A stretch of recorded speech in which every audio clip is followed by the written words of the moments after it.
그러니까 우리가 하나님을 더 알면 알수록 머리로 아는 게 아니에요. 성령 안에서 인격으로 아는 거예요. 그래서 관계가 형성돼. 관계가 형성될 때 그분을 위해서 하기도 하고 그분의 것을 요청하기도 하고 내가 더 그분께 나를 드릴 수도 있고 그분께 받을 수도 있고 그분과 관계 속에서 밀접하게 그분 따라가면 그게 힘든 것 같고 뭐 손해보는 것 같지만 아니라 그게 더 이익이고 그게 더 훨씬 쉽고 더 좋다. 좀 어려울 수도 있어요. 그래도 그게 자꾸 이기고 가서 더 가까워질수록 이제 더 쉽게 보이고 쉽게 됩니다.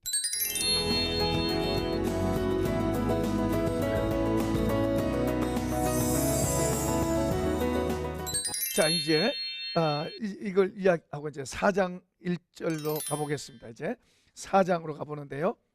자, 3절까지 한번 읽어보십시다. 시작.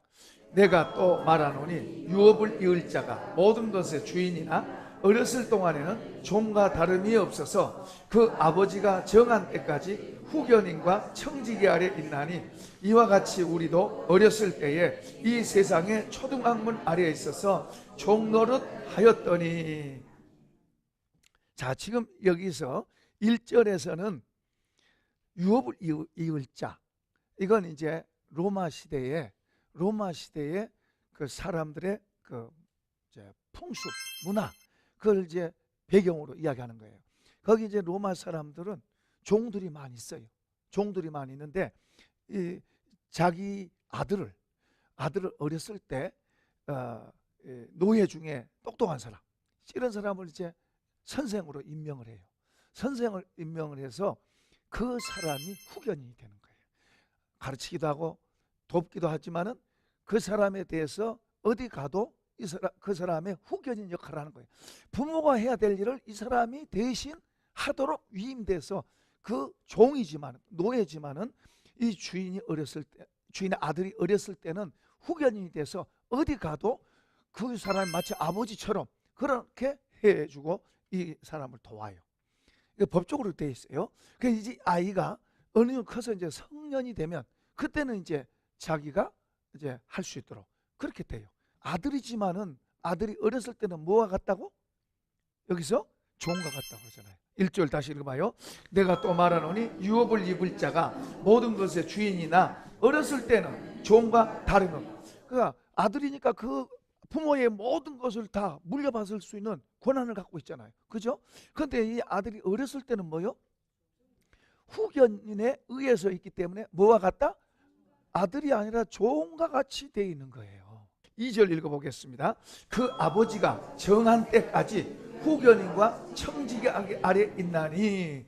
그 말을 지금 계속하고 있죠. 자, 3절 이제 우리 이야기입니다. 이와 같이 우리도 어렸을 때에 이 세상의 초등학문 아래에서 종노릇 하였더니. 자, 이 그림을 다시 한번 보겠습니다. 이 그림을. 자, 이게 지금 이 모습을 말하고 있는 거예요.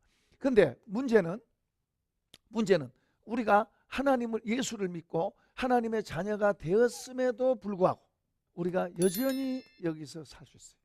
하나님은 우리에게 이 율법 아래가 아니라 율법 위에 있기를 원하세요.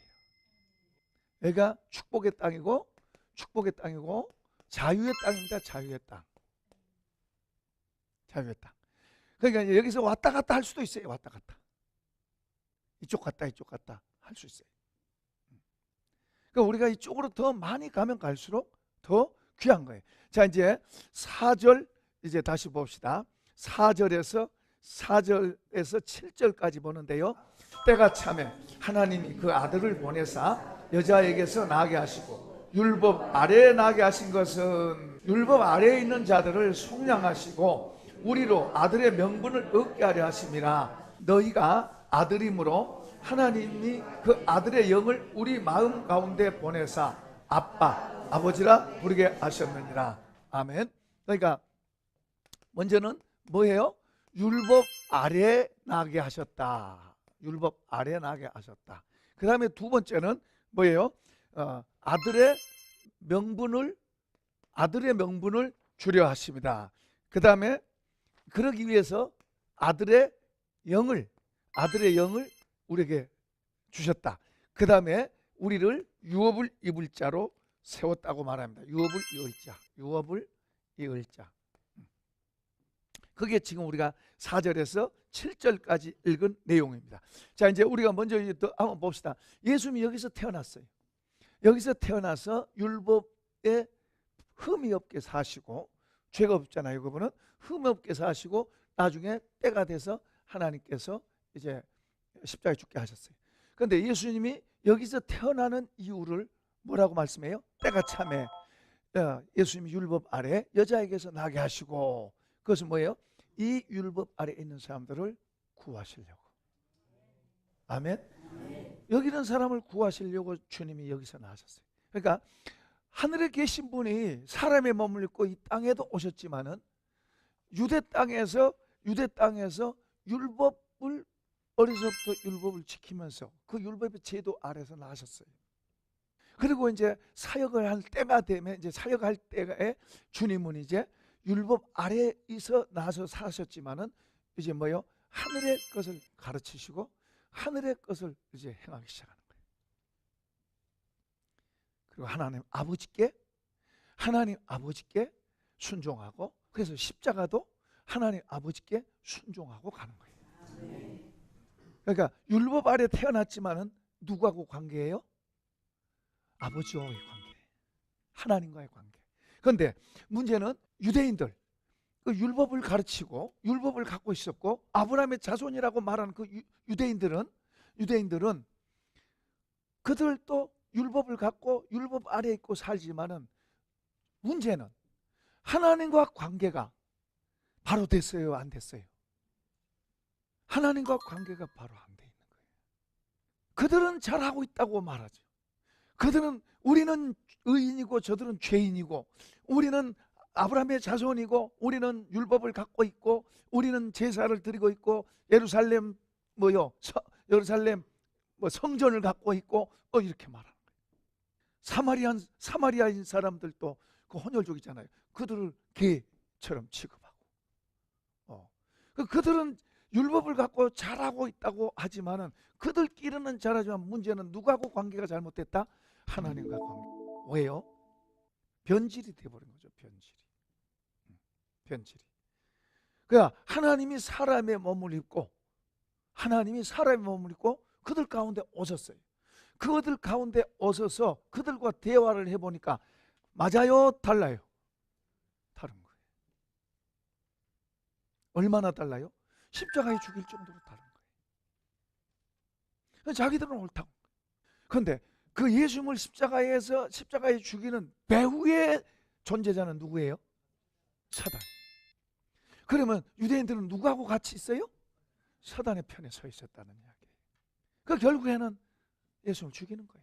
트집을 잡아서 이제 안식일을 거역한 자라. 기적을 행하고 병을 고쳐도 저 안식일 범한 사람이니까 저 하나님으로 본 사람 아니야. 이런 일들이 자꾸 일어난 것은 그들이 지금 율법이라고 하는 법은 갖고 있지만 그것도 변질시켜가지고 자기들이 만든 그런 법들, 사람의 법을 더 중요하게 만들어가지고 사람의 제도나 법을 더 중요하게 가치게 여기고, 하나님 안에서 그런 것들이 바로 사용되면 유익한데 문제는 하나님은 이루어져 버리고 자기들의 제도나 자기들의 형식이 더 우선순위가 되다 보니까 점점 빗나간 거예요.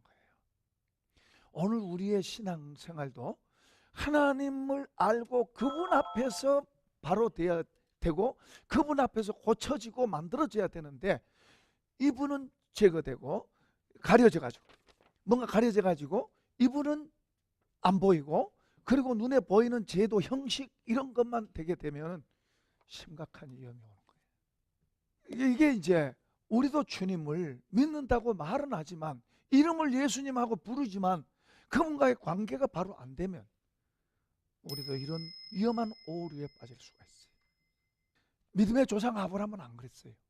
믿음의 조상 아브라함은 잘못해서 넘어지기도 하고 엎어지기도 하고 부끄러운 일 당하기도 하고 했지만은, 그러나 점점 세월이 가면서 점점 더 하나님과 그분을 더 알고 그분과 관계가 더 깊어진 줄로 믿습니다. 그래서 아브라함이 복 받았는데 우리도 그렇게 하면은 우리도 그렇게 아브라함처럼 복 받는다 그 말이에요 지금. 그 다음에 거기 보면은 아들의 명분을 얻게 하시고, 그거 말은 이제 우리로 하여금 우리가 여기 있었는데 예수를 믿고 이제 우리가 아들의 명분을 얻게, 하나님의 자녀가 됐다고 말이에요. 그러니까 한번 해봅시다. 하나님 아버지. 네, 하나님 우리 아버지 됐어요. 예수님 때문에. 우리는 이방인이었기 때문에 자격이 없는데 예수님 때문에 이제 아까 뭐 유대인이나 이방이나 남자나 여자나 다 그러죠. 아까 우리 읽었죠. 그 다 이제 하나 됐어요. 예수 안에서 하나 됐어요. 다시 말하면 아들의 자격을 얻었다고 말이에요. 하나님의 자녀의 자격을 얻었다고 말이에요. 그 다음에 6절, 너희가 아들이므로 하나님이 그 아들의 영을 우리 마음 가운데 보내사 아빠, 아버지라 부르게 하셨느니라. 아멘. 아들이니까 뭘 부어주셨다? 영을 부어, 하나님의 영. 아들의 영을 우리 속에 부어주셨다. 그게 뭐예요? 뭐예요? 성령이죠. 성령. 성령은 어떤 일을 하느냐, 이건 좀 이제 적으면서 한번 보여주는 것도 좋을 것 같아요. 자, 성령이, 이거 우리가 잘 알아야 돼요. 성령이 우리에게 하시는 일이 첫째는 죄를 알게 하는 거예요. 죄를. 요한복음 14장에 예수님께서도 그가 와서 죄에 대하여 책망하는, 죄에 대해서 알게. 다시 말하면 여러분 말씀을 들을 때든지 성령이 내 안에서 어떤 죄라고 지적받을 때 그런 것을 우리가요 가볍게 여기면 안 돼요. 고집 부리고 붙들고 있으면 안 돼요. 버티면 손해예요. 그러니까 그런 지적을 받을 때하고 또 그런 죄를 지적받을 때 우리가 인정하고 그 죄를 인정하고 그리고 아파하고 하는 그런 게 필요해요. 그게 나를 망치는 거예요. 그게 나를 하나님과 관계에서 멀어지게 하는 거예요. 또 이런 게 이제 더 점점 쌓이면 더 많아지는 거예요. 그러니까 우리가 하나님의 진리로 행하면 성령 역사를 해요. 그런데 우리가 죄를 붙들고 살면 사탄이 틈타는 거예요. 그런 것들을 순수한 마음으로 그대로 믿고 그렇게 해가세요. 그러니까 주님이 도우셔야 우리가 하지, 주님이 안 도우시면은 주의 도우심을 받지 않고서는 우리가 신앙생활 잘 할 수 없어요. 내 힘으로 하는 게 아니에요. 성령으로 되는 거예요. 성령. 그 다음에는 거듭나게 하세요. 거듭나게. 성령이 우리를 거듭나게 하는 거예요. 다시 태어나게 하는 새로운 출생입니다. 그 다음에 성령은 우리를 비우고 낮추게 하세요. 우리를 낮아지게 하시긴 낮추게 하시긴 낮죠. 우리가 주님을 배우는데 우리는 주님을 끊임없이 배워야 돼요. 언제까지? 주님 나라 가실 때까지 우리는 주님을 배워야 돼요. 그 배운다는 말은 주님을 받아들여서 내 안으로 소유하는 걸 말하는 거예요. 이것은 죽을 때까지 하는 건데 이것은 많이 담을수록 복이에요. 주님을 우리 속에 많이 담을수록 그게 복이고 그게 잘 되는 거고 사는 거예요. 그 많이 담을수록 고난도 있을 수 있어요. 근데 그 고난을 받아도 이길 수 있는 힘도 주시고 고난이 오히려 기쁨으로 받을 수 있도록 그런 능력도 주시는 거예요. 놀라운 거예요.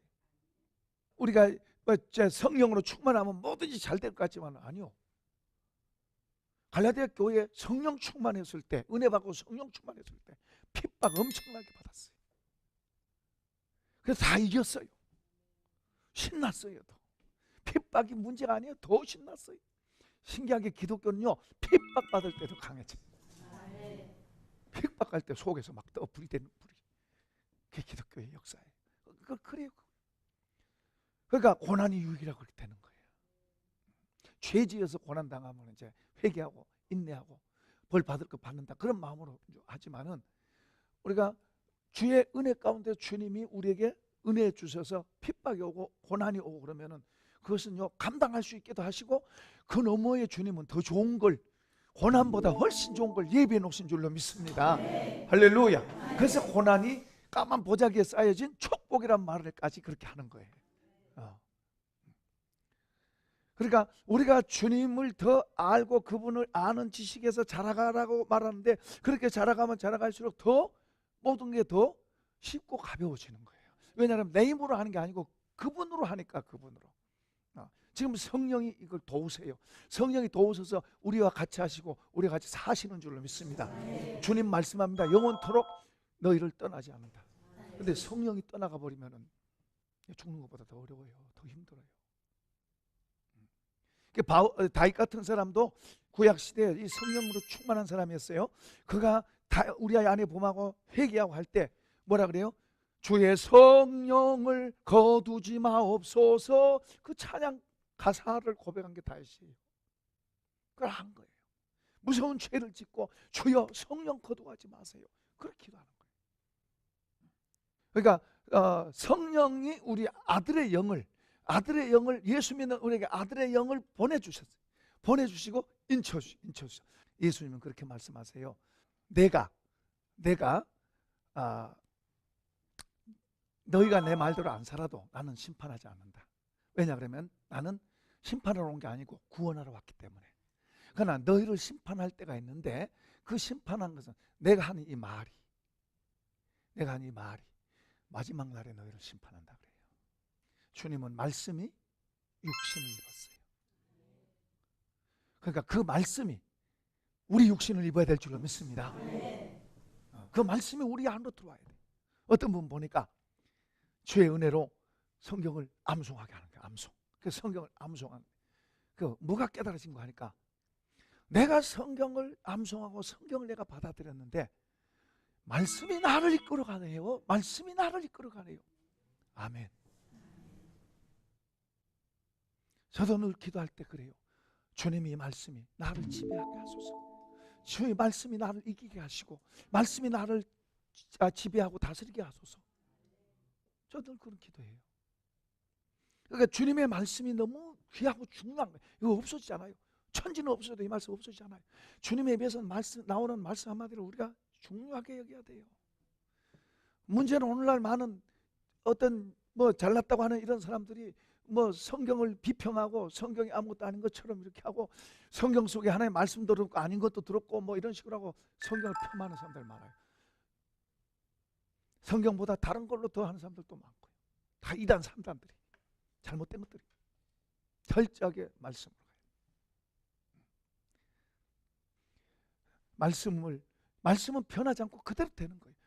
그분은 과거든지 현재든지 미래든지 그분이 말씀하는 대로 돼요. 구약에도 보면은 사울에게 이렇게 된다 그러면 그대로 돼요. 아말렉을 이긴다 그러니까 이기잖아요. 그러면 이렇게 해라 그런데 그건 딱 입시 써버린 거예요. 그래서 망한 거예요. 이렇게 하면 이렇게 될 텐데 이렇게 해라 그러면 그래야 돼요. 그 한나가 참 대단한 게 아들 주시면은 이렇게 하겠습니다. 그렇게 해서 아들 주시니까 그렇게 했잖아요. 하나님 그거 들으시고 그렇게 주신 거예요. 그냥 주신 게 아니에요. 뭔가 그 여인에게 계획이 있어 하나님은. 그래서 그 여인에게 아들을 막아놨어.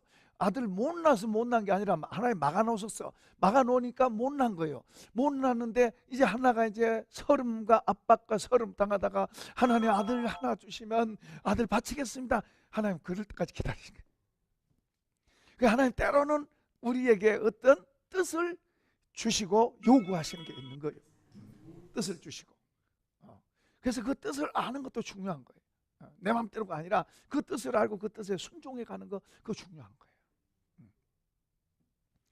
그러니까 그 아들 바친다 그러니까 하나님 잉태하게 하시고 그리고 그 아들을 얼마나 귀하게 쓰시는 거예요. 많은 기도를 심게 하고 여러분 기도를 어떤 문제에서 기도를 많이 심는 거 인내하고 심으세요. 헛되지 않아요. 기도하는 건 헛되지 않아요. 인내하고 기도하고 또 기도하고 기다리면서 기도하고 인내하고 기도하고 참고 기도하고 오늘날은 그렇게 인내하고 기도하는 사람보다 즉흥적으로 좀 어려우면 와서 기도하고 또 금방 안 하고 그것보다 하나님을 아는 사람은 그분 앞에서 계속해서 인내하면서 기도하는 거예요. 믿음의 세계라고 하는 건 믿음의 세계는 여기 이렇게 사람도 보이고 이렇게 물건도 보이고 이런 것도 보이지만은 믿음의 세계는 하나님을 바라보는 것이 믿음의 세계예요. 구약에 보면 전부 기적이잖아요. 그죠? 하나님이 기적을 일으켰잖아요. 엄청나게 기적 일으켰잖아요. 그죠? 신약에도 예수님이 오셔서 엄청나게 기적 일으켰잖아요. 기적이에요. 누가 해요? 하나님이 하시잖아요. 하나님. 그러니까 믿음의 세계는 뭐예요? 사람을 보는 게 아니고 눈에 보이는 걸 보고 그 때문에 울고 불고 한 게 아니고 어디를 봐요? 하나님을 바라보는 거예요. 이분 앞에 기도하는 거예요. 이분 앞에서 인내하고 이분의 말씀 앞에 엎드리고 이분 앞에서 이분은 뭐든지 할 수 있는 우리 아버지, 그분 앞에 말씀드리고 아뢰고 그렇게 인내하고, 그러면 우리를 충성스럽게 보고 귀하게 보시면 그분이 우리에게 오다를 주실 줄로 믿습니다. 선물 주신단 말이에요. 복을 주신단 말이에요. 야, 너 뭐 해라 한다든지 뭐 어떤 그 말씀으로 음성으로 들려주기도 하시지만은 우리 속에다가 소원을 일으키기도 하시고. 그러니까요, 가난하다고 뭐 시시하다고 생각하지 마세요. 내가 가난해도 나는 하나님의 딸이야.